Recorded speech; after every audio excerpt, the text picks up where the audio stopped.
Migraine, భుజం నొప్పి, నడుం నొప్పి, మోకాలు నొప్పికి నిజమైన పరిష్కారం ప్రాణ పెయిన్ క్లినిక్ లో. నమస్తే రమగారు. నమస్తే రమగారు, పంచారామాల గురించి మాట్లాడుకుందాం అనుకున్నాం. ఈ రోజు మొదటగా ఏ ఆరామం గురించి చెప్తున్నారు?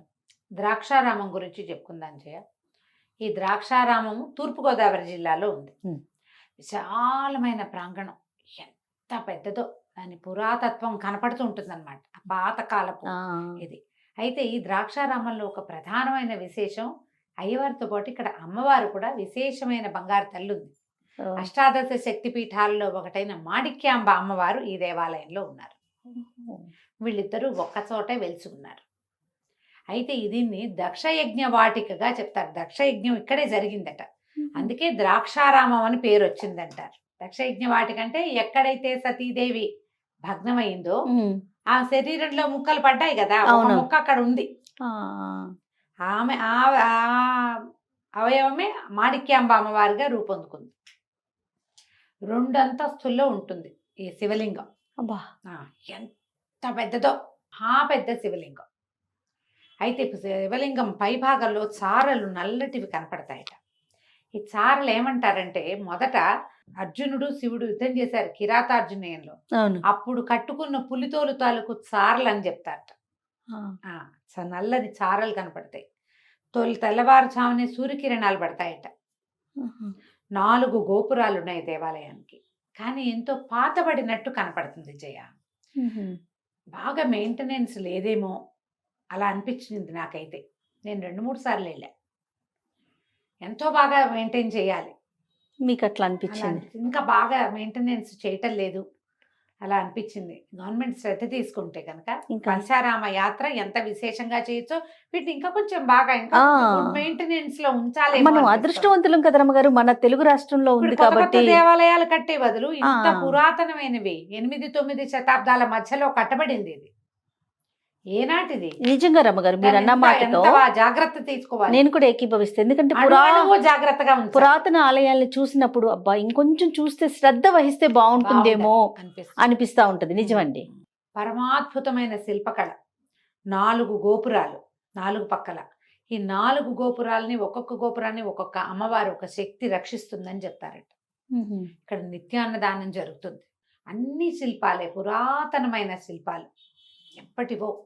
8-9 శతాబ్దాల మధ్యలో ఈ ప్రాంతాన్ని పాలించిన చాళుక్య భీముడు, ఆయనే ఈ దేవాలయాన్ని నిర్మించాడు.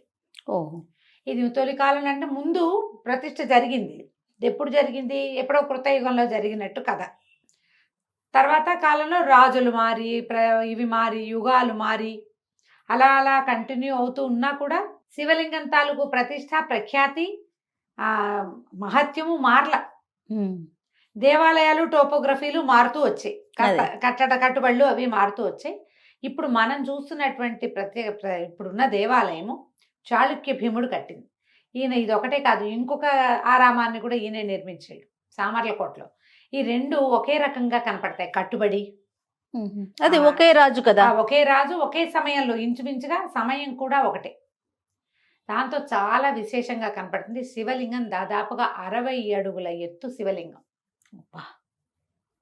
2 అంతస్తులుగా ఉంటుంది ఆలయం. పక్క నుంచి మెట్లుండి 2వ అంతస్తు నుంచి అభిషేకం చేస్తారు. ఎంత విశేషమైనది చూడు. తను ఎంత కాపాడాలి మరి, ఎంతో రక్షించాలి కదా. శ్రీనాథ కవి కావ్యాలలో కూడా బాగా ప్రస్తావన కనపడుతుంది ద్రాక్షారామాన్ని గురించి. ఆయన రాసిన భీమేశ్వర పురాణంలో ప్రధాన దైవం ఈయనే. అయితే దీంట్లో ఈ ఆలయపు ఆనవాళ్లలో ఇది హాలుని కాలం నుంచి ఉంది. హాలుంది అంటే ఏనాటి హాలుడు? అప్పటి నుంచి ఉందని, శాతవాహనులకు సంబంధించిన హాలుడు నాటి నుంచి ఇది ఉన్నదని ప్రత్యేకంగా చెప్తారు. ఎలా ఏంటంటే, ఈ దేవాలయాల్లో రాజులు పోషకులుగా ఉండేవాళ్ళు. నిత్యము అభిషేకాలు జరిగేవి. అవును, రాజుగారు రావాలంటే ఎంత చక్కటి ఏర్పాట్లు ఉంటాయి. ఒక మినిస్టర్ వస్తున్నాడంటే ట్రాఫిక్ ఆపేసి అందరూ స్తంభీభూతులైపోతే మనందరం స్టాచ్యూ అయితే ఆయన వెళ్తాడు. అవును. ఒక చిన్న రాష్ట్రంలో, ఒక చిన్న గవర్నమెంట్లో ఒక పోస్టు, ఒక విషయాన్ని హ్యాండిల్ చేసే మంత్రి గారికే మనం అందిస్తే మొత్తం రాజ్యాన్ని పరిపాలించే రాజుకి ఎంత ఉండొచ్చు. పైగా అప్పటి కాలంలో నా విష్ణు పృథ్వీపతి అనేవాడు. విష్ణు అవతారం రాజు అంటే. ప్రజలు విశ్వాసపాత్రులుగా ఉండేవాళ్ళు. రాజుగారు నిత్యము అభిషేకానికి ఆ దర్శనానికి వచ్చే దేవాలయం ఎంత చక్కగా ఎంత బాగా ఉండుండేది. పైగా ఆయన స్వయంగా కొలుచుకునే దైవాన్ని ఇప్పుడు మనం కాస్త డబ్బులున్న వాళ్ళే పూజ గదులు దంతంతోటి అవి వాటితోటి అలంకారాలు చేసుకుంటున్నాం. చేయరు మరి ఎంత వైభవంగా ఉండేవోనట ఈ దేవాలయాలు అప్పుడు. మహాద్భుతంగా ఉండేవి. చాలా శిల్పాలు అవి విడివిడిగా తీసి పెట్టబడి పగుళ్ళొచ్చి పాడయ్యి మళ్ళీ ఓ మెయింటెనెన్స్ పక్కకి లేక చేర్చి పెద్దది విశాలమైన ప్రాంగణం. ప్రత్యేకంగా గణపతి విగ్రహాలు అవి భలే అందంగా కనపడతాయి. ఇటీవల కాలంలో చెక్కింది ఒక్కటి కూడా లేదు అక్కడ. 8, 9 శతాబ్దాలంటే ఊహకు కూడా రాదు. అప్పుడు ఎలా చెక్కారు, ఇదంతా ఎట్లా కట్టారు, ఇంత విశాలమైన ప్రాంగణం ఎలా కుదిరింది, అదంతా వింతగా ఆశ్చర్యకరంగా ఉంటుంది. ఈ దేవాలయాల్లో దర్శనము మనకెంత భక్తిని తర్వాత మహాత్మ్యాన్ని కలిగి ఉంటుందో, మన భక్తిని తోటి వెళ్తాం అక్కడ. అవును, దాని ఆ దర్శనం వల్ల మనకి ఏదో ఒక లాభం కూడా ఖచ్చితంగా మనగొడుతుంది. దీంతో పాటుగా ఈ దేవాలయాన్ని ఇంత అద్భుతంగా ఇన్ని వందల సంవత్సరాల నుంచి 1000 సంవత్సరాల పైమాటి నుంచి ఇలా చూపించగలిగిన ఆనాటి శిల్పుల ప్రతిభ కనపడుతుంది. ఆనాటి రాజుల పెద్ద మనసు, భగవంతుని పట్ల వాళ్ళకున్న ఆసక్తి అవి అట్లా కనిపిస్తూ ఉంటాయి. తూర్పుగోదావరి జిల్లాకి కనుక వెళ్తే తప్పకుండా దర్శనీయ క్షేత్రాల్లో ద్రాక్షారామాన్ని పెట్టుకోండి. స్థల పురాణం ఏం చెప్తోంది రమ్మగారు? స్థల పురాణం మనకి స్కందుడు అంటే కుమారస్వామి తారకాసుర సంహారం చేసినప్పుడు అతని మెడలో ఉన్నటువంటి కంఠంలో ఉన్నటువంటి అమృతలింగం, పరమేశ్వరిని ఆత్మలింగంగా చెప్పబడే అమృతలింగం భగ్నమై అందులోంచి ఒక ముక్క ఇక్కడ పడింది. ఆ ముక్క ఇక్కడ పడి, ఇది చిన్న ముక్క పడి అది అట్లా పెద్దది పెరిగిపోతుంటే దాన్ని ఆపటానికి సాంగంగా దేవతలే ఈ ఆలయాన్ని ఇక్కడ ప్రతిష్ఠ చేశారు. మనకి బోర్డు రాసి పెడతారు క్లియర్గా, ఇది ఎన్నో శతాబ్దంలో కట్టబడింది అన్న బోర్డు కూడా. నేను అవి ఫోటోలు కూడా తీసి పెట్టుకున్నాను ఇప్పుడు సంగతో. బోర్డు రాస్తారు కదా, అవునవును, ఏమంటారు, టెంపుల్ హిస్టరీ. ఆ టెంపుల్ హిస్టరీ చదవండి, తెలుసుకోండి. ఇంత దేవాలయం కట్టడానికి ఆనాటి వాళ్ళు అసలు ఏమైనా మెషినరీయా, ట్రాన్స్పోర్టేషనా, ఏమీ లేవు. అవును, అదంతా వీళ్ళు ఎట్లా కట్టారు, ఎట్లా చేశారు అని మనకు ఆశ్చర్యంగానే ఉంటుంది. ఎంత చక్కగా ఉంటుందో. కొద్దిగా పాతగా మాత్రం డెఫినెట్గా ఉంది. ఈ మన ఈయనతో పాటుగా భీమేశ్వర స్వామిగా కొలవబడతాడు ఇక్కడ ఉన్న స్వామి. ఆయనతో పాటుగా అష్టలింగాలు ఇంకా ఉన్నాయి, చాలా లింగాల ప్రతిష్ఠ జరిగింది. అప్పుడట సప్తర్షులు అభిషేకం చేయటానికి గోదావరిని 7 గోదావరిలో నీళ్లు తీసుకొచ్చారు. అక్కడ అంతర్వాహినిగా గోదావరి ఉన్నది, ఆ దేవాలయం కింద నుంచి ఉంటుందట.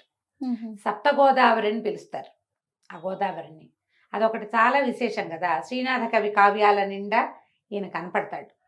అయితే ఈ అష్టలింగాలు తర్వాత ఏమో లక్ష్మీనారాయణేమో ఇక్కడ క్షేత్రపాలకుడుగా కనిపిస్తాడు. ఇది సాధారణంగా ఒక దేవాలయం చూడగానే దీనివల్ల మనకేం ప్రయోజనం అనే ఒక మాట వస్తుంది. దేనికోసం దర్శించుకోవాలి అలా ఒకటి క్రియేట్ అయిపోయింది కదా అమ్మగారు. వీసా రావాలి, చిలుకూరు బాలాజీ స్వామి దగ్గరికి వెళ్ళాలి, ఇట్లా అంటే సంతానం కలుగుతుంది, సౌభాగ్యం పెరుగుతుంది, ఇల్లు కట్టుకుంటాం, ఇలాంటివి వింటున్నాం కదా. శివ దర్శనం ఎప్పుడు ఐశ్వర్యకారకము, మోక్షప్రదము. మనకి ఏం కావాలి ఈ జీవితానికి? మనకి అంతే కదా అమ్మగారు. ఈ జీవితానికి కావాల్సింది డబ్బు, అబండెన్స్. ఐశ్వర్యం అంటే ఒట్టి డబ్బే కదా, అన్నీను ఆరోగ్యము, ఐశ్వర్యము సమస్తమైనవి కావాలి.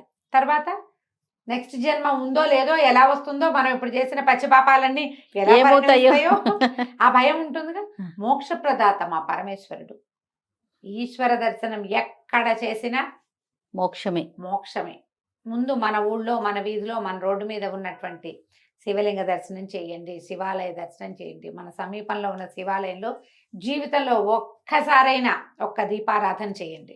ఆ తర్వాత పంచారామాలు చూడొచ్చు, 12 జ్యోతిర్లింగాలు చూడొచ్చు. అయితే ఈ మన భీమేశ్వరంలో ద్రాక్షారామంలో విశేషం ఏంటంటే శక్తిపీఠాలలో ఒకరైనటువంటి అమ్మవారు కూడా ఇక్కడే ఉండటం వల్ల శివశక్తుల సమ్మేళనంగా ప్రత్యేకమైన దేవాలయంగా కనపడుతుంది. ఎప్పుడు అవకాశం కుదిరితే అప్పుడు ద్రాక్షారామ దర్శనం చేసుకోవచ్చు. తప్పకుండా రమ్మగారు. నమస్తే. నమస్తే జయ.